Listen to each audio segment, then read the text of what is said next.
Here's the ASSA 500 with barrels. So starting out, I always really disliked barrels. They just felt impossible to pick. Um, but when you use a good fitting tensioner, I think, combined with so watching me, you've probably seen, my tension probably gets like there at the most, but barrels really is a heavy tension when you start out. So your tensioner is going to bend some. That's going to be the best way to really apply enough tension for them to get stuck in the milling appropriately. Then once they're stuck in the milling, your tension can lighten up, but it doesn't even have to do that really. You can still bump it between the milling spots and get it into the shear line without that issue. So for the pick, I'm going to use just my low flat hook from Jimmy's. I found that just the pin shape on this, I prefer the flat hook to push on them, especially when I'm applying heavier tension. So let's get started. Just going through, scrubbing the bottom of the pins, finding my binders. 5. The first step of pegging a barrel lock is to get any barrels that aren't in the milling into the milling.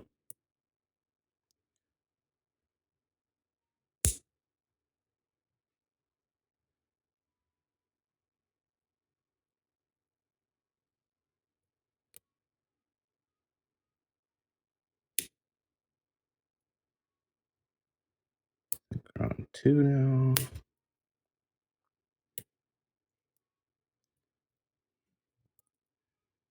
I think 1 is still, 1 definitely not there yet.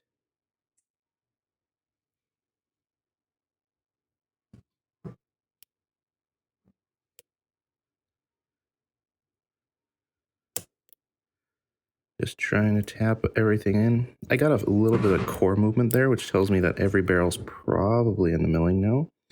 Now I just got to go through, find the ones that are binding, get them to hop up onto the next layer, or even set them. So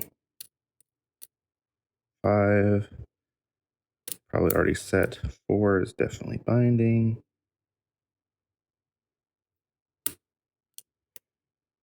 Feels pretty good now. 3, 2.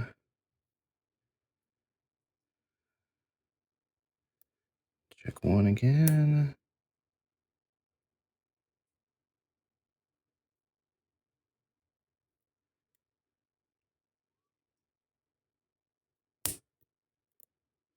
2.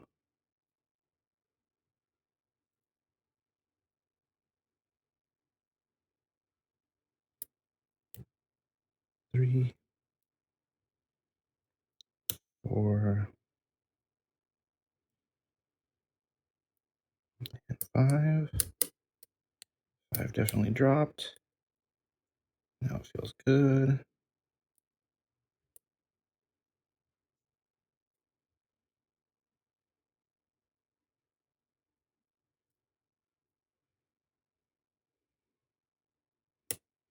Back to 1 and open.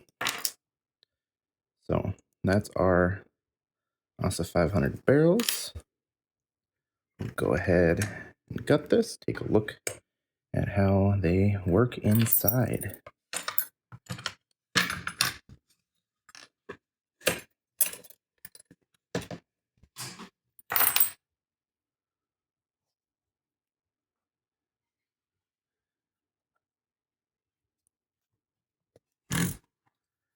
So go ahead and lock it back up.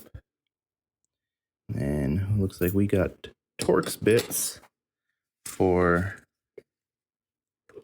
our retention.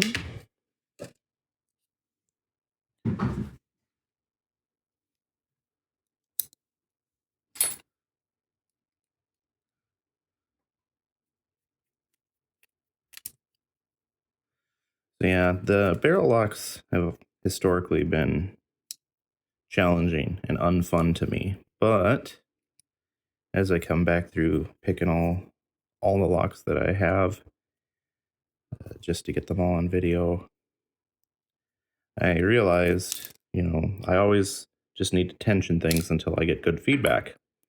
And I've always read that, barrels need to have heavy tension, but I never realized just how heavy it really has to be.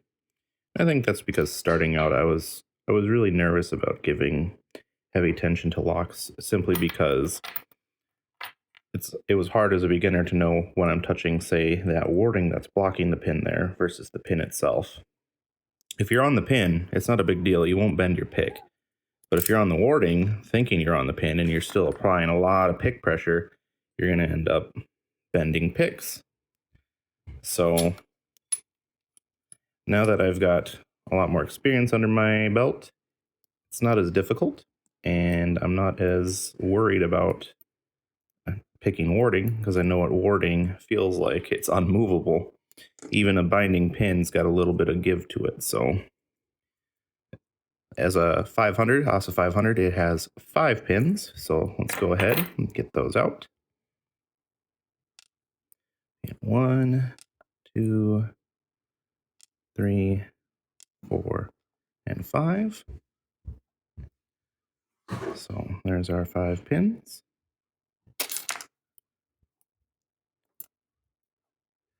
I was a little risky there by gutting without a shim, by the way. If it's your first time gutting an ASSA lock, use a shim. The amount of people that have something fall into one of these drill protection holes that isn't used is too darn high. And on later ones, like say the 700, I think these holes are even big enough that, the driver pin can end up completely in them. So taking a look at this core, you can see here's our barrel milling. So the purpose of the milling is to catch the ends of the barrels in this milling here.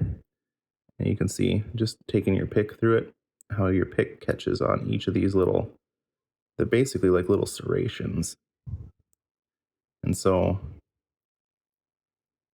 these serrations are just precisely milled to the same size as the lips on the barrel. So as you're applying tension, they get caught.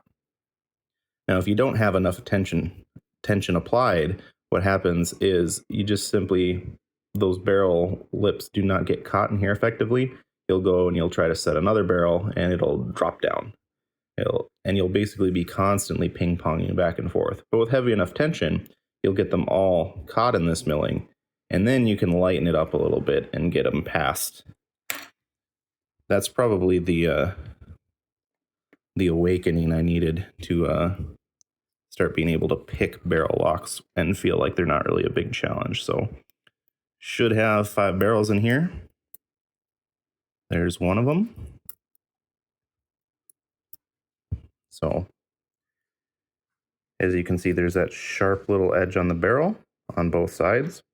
And so that's what catches in that milling. We'll get all the barrels out of here and take a look at how that works.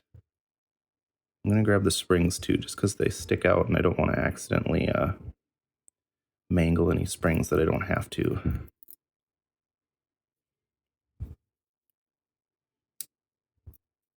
There's another one.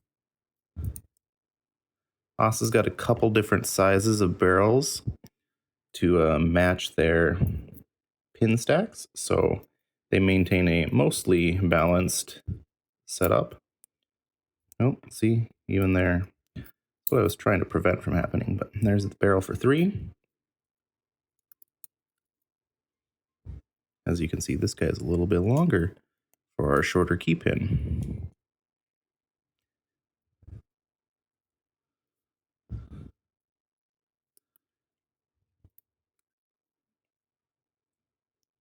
That spring to pop out.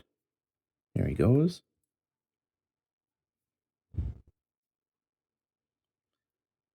Getting in there a little bit now. There's our barrel in 4.